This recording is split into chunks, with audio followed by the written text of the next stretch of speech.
मैत्रिणींनो, आज आपण बघणार आहोत गोड चुरमा।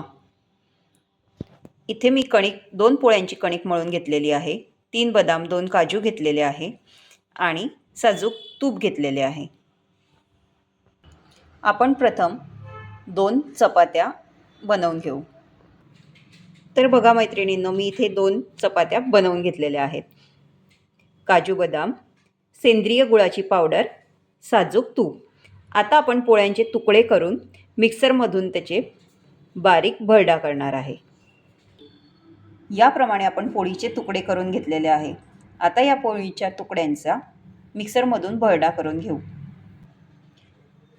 याप्रमाणे आपण पोळीचा जाडसर भरडा करून घेतलेला आहे।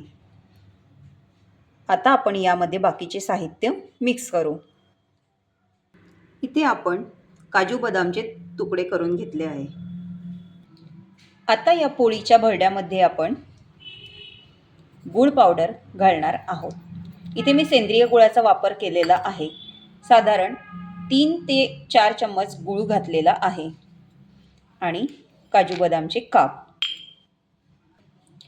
तुम्ही इथे गुळाच्या ऐवजी पिठी साखरेचा सुद्धा वापर करू शकतात। आता आपण त्यामध्ये 5 ते 6 चम्मच तूप घालणार आहे।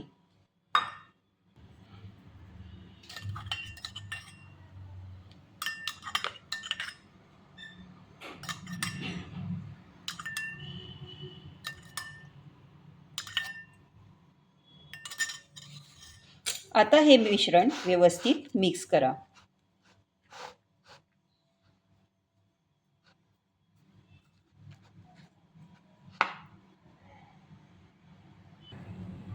इथे मिश्रण व्यवस्थित मिक्स केले आहे। आता यामध्ये तुम्हाला अजून तूप आवडत असल्यास तर तुम्ही अजून 4 ते 5 चम्मच तूप घालू शकतात। आता यामध्ये आपण वरतून काजूचे काप अजून घालणार आहोत।